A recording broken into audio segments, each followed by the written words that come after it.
Black Lives Matter is an international activist movement originating in the African American community that campaigns against violence towards black people. Black Lives Matter regularly organizes protests surrounding the deaths of black people in the hands of law enforcement officers and broader issues of racial profiling, police brutality, and racial inequality in the United States criminal justice system. Here with me is Belinda Wangoma, who was present at the recent Black Lives Matter protest in Baltimore on September 3rd, 2015. So, Belinda, what was the protest all about? So essentially, the protest that took place in Baltimore earlier this year was due in part to the circumstances that led to Freddie Gray's death. Under police custody, he lost his life, and based upon what's been presented, I believe at the legal level, I think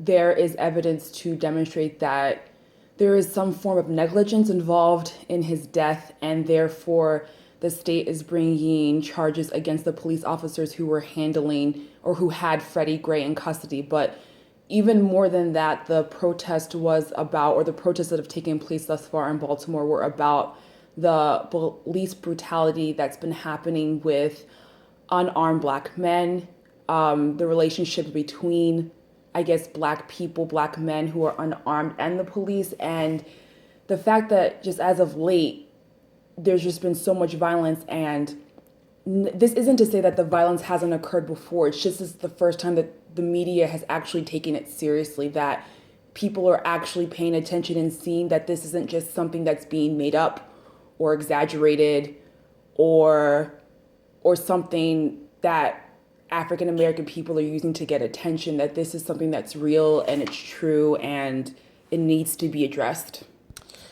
Do you think the protest was effective? I think in some ways the protests were effective.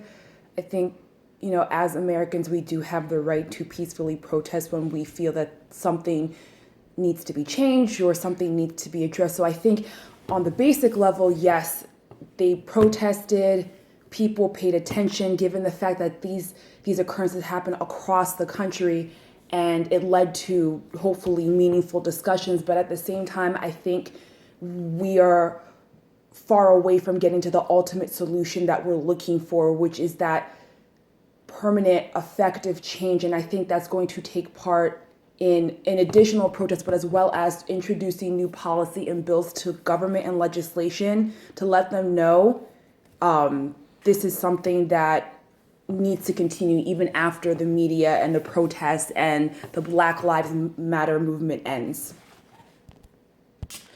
Did you guys face any challenges while protesting? Me personally, I did not face any challenges. I was very intentional about what type of protest I was going to be participating in.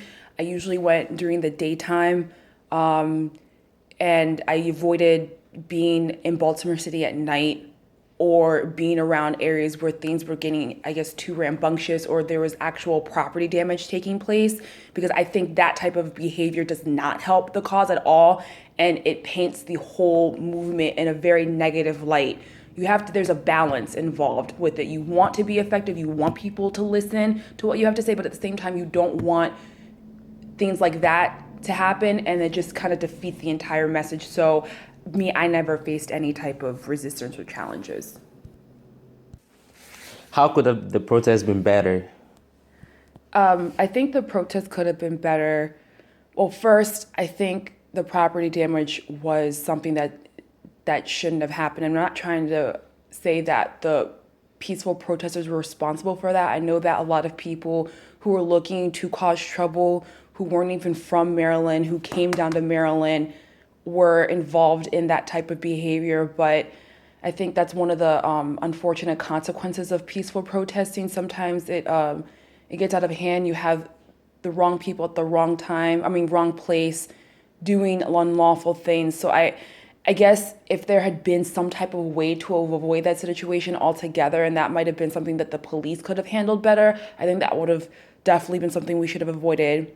And I think another thing that would have made it more effective is if the Black Lives Movement, had, I guess, as I mentioned before, some list of demands, policy changes for the legislature ready when they started protesting, because I think there was a couple weeks ago, Hillary Clinton pointed out that one of the weak points of the Black Lives Movement was the fact that they didn't have any demands. I mean, it's good to protest, but after a while that fades away. People forget. And after a while, if you keep, doing it over, they're going to get annoyed or just want it to be avoided. Yeah, just to sum up my point, it's better to have those lists of demands up front and ready. It just makes not only your points more effective, but just you're legitimate in other people's eyes. What do you think of the people who are the opinion that all lives matter as opposed to Black Lives Matter? So I've had a lot of time to think about this question, and I've probably discussed this with my friends, and I think that the people who say that all lives matter in response to Black Lives Matter entirely miss the point of why the Black Lives Matter movement is happening in the first place. I think people who say that, some of them feel offended or threatened, or I'm not entirely sure, but the point of the Black Lives Matter movement is not to say that Black Lives Matter first or overall, or this is the most poignant or most important people. What the Black Lives Matter movement means is that Black lives matter too, not to the exclusion of everyone else. The point that they're trying to show is that our lives matter too, that we should be,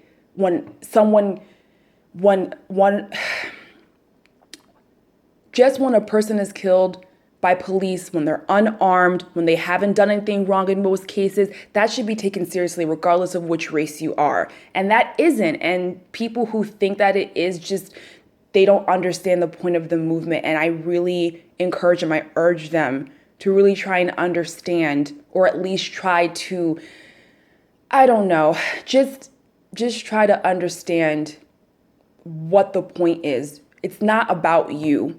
It's not about how you feel offended or how it makes you uncomfortable or whatever. It's not about how you feel. It's about a group of people who know that these things are taking place and no one wants to listen. And it has to always go to such extremes before something happens. So I think that, yeah, the Black Lives Matter means Black Lives Matter too. That's it. So. Thank you very much, Belinda, for your insight on the Black Lives Matter movement. Thank you.